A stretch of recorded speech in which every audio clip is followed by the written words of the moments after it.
In this tutorial, we're going to walk you through creating your very first automation workflow and let you get a sense for everything that you're going to encounter whenever you're creating your workflows and just starting to use marketing automation. And so as you might notice, I've got a green dot on my screen. This is basically going to be me going through our interactive tutorial that's available within your marketing automation feature that you've got in your account. However, maybe those of you don't really feel like going through it yourself manually. You just want to kind of, hear someone explain what it is they're seeing, the hows and the whys for where things are located and things like that. And this video is definitely going to be for you guys. And so you can see I'm going to go ahead and go through this workflow, and pre-selected is going to be for subscribes. And you can see that you've got some grayed out options. We're just going to go through this kind of predefined workflow here for this example, but you can see that you've got these additional conditions that they're called with Getresponse, these different conditions that you'll use to start your workflow. And so in this example, we're going to start subscribes. And I'll only briefly mention that if you do decide yourself to go through the interactive tutorial, simply hover your mouse on the different green flashing dots that you'll see throughout this video, and you'll be able to go through the interactive tutorial yourself and be able to learn exactly the how and the why for yourself manually via text. But here we are going to go through it. And so we're going to click subscribes, and you can see whenever I click subscribe, it opens up this workspace, we could call it, for marketing automation. This area is where you're going to be building your workflows. And so this is going to be a very simple drag and drop feature that hopefully you guys will start to get used through all throughout Getresponse, creating messages and landing pages and forms. And so we're going to see on the right side here, this is all of our different elements that we can utilize within our workflows. So this is the workspace where we build the workflows and actually, create these really interesting, maybe complicated, maybe very simple scenarios for our subscribers to go through. And we build them using elements that are all located over here. And the elements are made up of conditions. So we saw a few conditions right before I started the workflow, which is, for example, a condition being that they subscribed via some particular method. Maybe they clicked a link, any link, or a particular link, maybe. Did they open a message? Do they have a particular score assigned to them? Or do they have a particular tag assigned to them? So these are the conditions. And again, they're only grayed out in this example because we're going through this predefined workflow.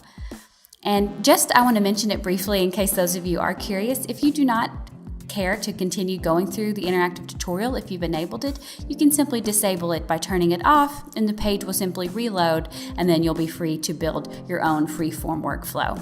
So just a little tidbit there for you guys. But going back down to our elements, the next section is our actions.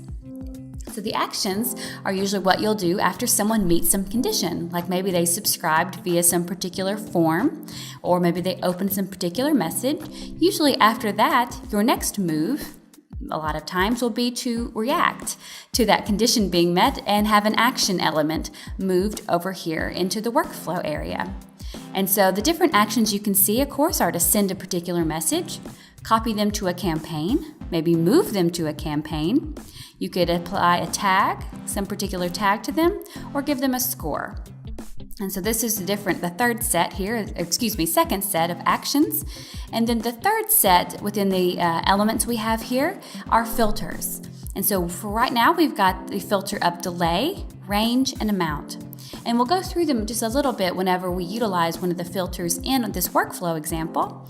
But this is going to be a neat way to really, fine-tune your workflows, really specify them, create some urgency. With, for example, the amount filter, you can make it so the first 100 openers of your message are automatically sent some exclusive discount. So you could be mentioning that in a message.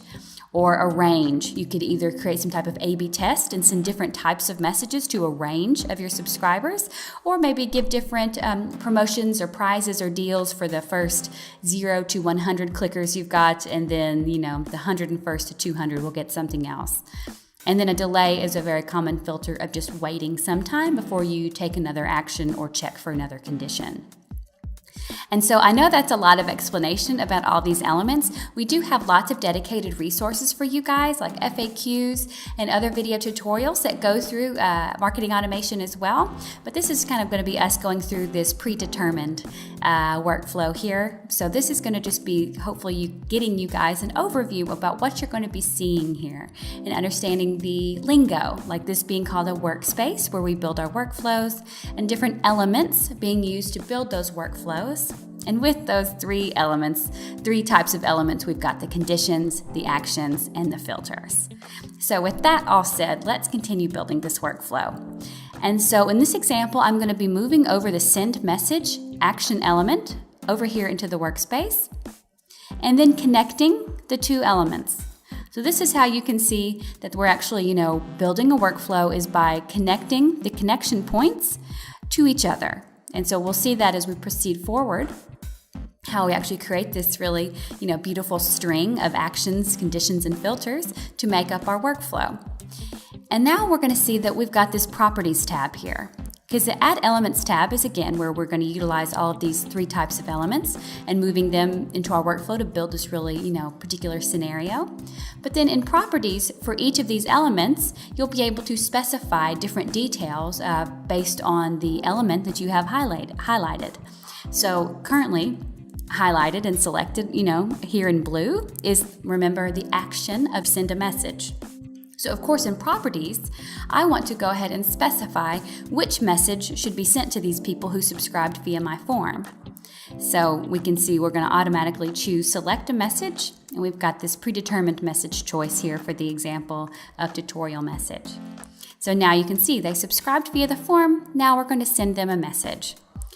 And from this point now, we're good to go back to our elements because we need to keep going. We, have more that we want to do in this particular workflow, because now that we've sent this message, we can say, or we will send this message to those who sign up via this form. It's probably, pretty normal that we would want to know, did they actually open my message? And so we've got this very awesome condition called message opened that we're going to just drag and drop right here under the send message element. And then remember, linking these two so they're connected. So they have a relationship now, we could say. And so that way we're going to be sending this message to them, and then automatically we'll be checking were any of the was this particular message opened? Did they open it? Because this is something you want to probably be keeping track of and making proper decisions and actions further for that. And so a neat way you can see that we're doing now, we're not just going straight to another action, because we actually want to check another condition here, which is, did they click a link in the message that we sent them? So it makes sense. They opened the message, but also you want to know, did they click a link? So we've got the link clicked condition here, and we're going to move it over here to the side. That's this yes connection point of message opened, because this logic then leads us to, we sent them a message, we're checking, did they open the message? And if yes, so green checkpoint of course means yes, we want to know, so they opened it, but did they click? So that's how you can see that you can mark two conditions together in a neat way to see, okay, so did they open? Yes, they opened. Did they click my link? And so now that we have, asked the question, basically, was a link clicked, we want to go back to Properties. Remember that we did that for our action tutorial message that we chose. We're going to do it again for this link clicked. Going to Properties, and we're going to specify which message. So there's a particular link that we have included in this tutorial message that we want to be checking, did they actually click that link? And so you can see we're going through and selecting the specific link, the specific message that it's in, and now choosing the specific link that we want to check. And so now we can see, was this specific link clicked in the tutorial message? So this is going to be good for us to know, did they actually click this link? And so from here, we're going to start kind of working. We can kind of guess, since our little predefined workflow here has indicated to place this here, that we might be doing something with the negative connection point, or the no. Was this message opened? No. So let's see what we're going to do. And now we're going back to a new action we've not used just yet called tag. So we're going to move this tag element over. Then you're going to see we're going to make that connection again. So you can see, if someone did not open this message, no, you can see we've connected it to assign or remove a tag. So now we need to go to Properties and actually give them a tag. And so you can create a tag if you haven't created one just yet that you would like to apply it to this scenario, or use one that's existing. But we're going to create a tag here. So I'm going to call this inactive 4. I'm only doing that because I have many tags I've created in some examples called inactive, so I'm just creating one. You can name it whatever you would like, and click Add. And so now we can see everyone who actually does not end up opening this message, we're going to assign them a tag to their subscriber profile called inactive 4. And that way we can start searching for people based on tags. We can start applying different, workflows, actions, and conditions for people that have a particular tag, and so on. But we want to keep moving on. And so now we're going to do something for those, looks like that they did open our message and then they did click our link. We're going to use this additional action that we've not used yet called score.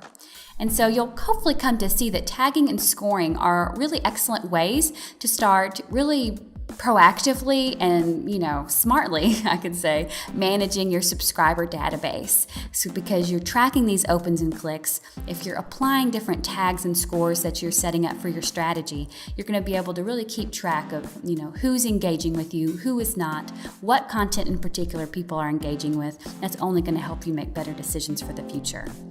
And so moving this score element over here, we're going to connect it to link clicked. So people who opened my message, then they clicked that link I specified. I'm going to connect them. And then you'll probably guess, of course, I need to go back to properties and enter a score. So this could be up to you. This is totally up to you and how you're going to set up a strategy for scoring your subscribers. You need to decide for yourself, how much is an open worth to me? How much is a click worth to me? Maybe every open gets 2 points and every click gets 5 points, or so on.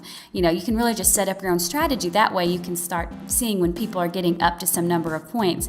Maybe these are your, truly really some loyal subscribers that you could then send some kind of exclusive offer to or something. So I'm just going to enter in, let's say 100 points just because that looks fun. And so we're going to be adding 100 scoring points to those who have opened and then clicked my link. But now for those who didn't, looks like we're going to probably use tagging. So you can see tagging and scoring are very important. That's why we're featuring them, is because it's a really smart way to start, keeping track of your database. So let's move over this tag again, connecting it to the no connection point here. So these people opened my message, but they did not click that specific link. So remember, going back to properties to specify what type of tag. And maybe we want to give them the same tag as those who didn't actually open the message, or maybe one that's different because you would like to indicate, well, they opened, but they didn't click. So maybe they're, semi-active or semi-inactive. So I'll just give them one of my predefined tags that I've already set up here, and you could do just the same. Let's go back to the element, and now we're finally going to get to utilize some filters. And remember at the beginning, I mentioned that filters are just a neat way to really kind of specify and, really hone and sharpen your contact with your subscribers. But also there's this excellent delay filter as well, which you'll find very handy because it just puts some time in between, different actions that you'd like to do. So let's move over the delay filter. And we're going to connect it to the scoring points because it looks like we would like for this delay to actually affect, again, those openers, those clickers, and those who just got 100 points to them. So we need to specify how long we want this delay to be for. So we do that in properties. And so again, we have this preset, 1 day, 12 hours, 30 minutes of that's a day and a half, basically. Just that's a pretty standard time to wait between things or give people time to open your messages or click links or something like that. But you could make it anytime. For example, we set this example to be for 2. So wait for 2 days, 0 hours, and 0 minutes. Okay, so we're going to add 100 points, wait for 2 days, and now we want to send them a message. This is an excellent example for how, a particular workflow could go. They've just signed up, you send them maybe a welcome message, you check if they opened and if they clicked, you added some points, you gave them some time, you gave them 2 days, you don't want to fatigue anyone, and then we're going to send them a new message, maybe some kind of cool offer, promotional discount, maybe some educational information, based on kind of how you've been communicating with them already. So we're going to connect these 2 points here. And now actually you can see we are finished. We've created this, workflow basically a place that would be a decent stopping point, so to speak, which is be sending them a new message based on saying, thank you for being such a wonderful subscriber. Opening our messages, we'd like to award you with 10% off your next purchase, or we'd like to provide you with this exclusive ebook download. Would be a great example to send for this selective message here that we were about to do. And so this is just a way for you guys to start getting familiar with the different terminology you're going to see when creating your workflows.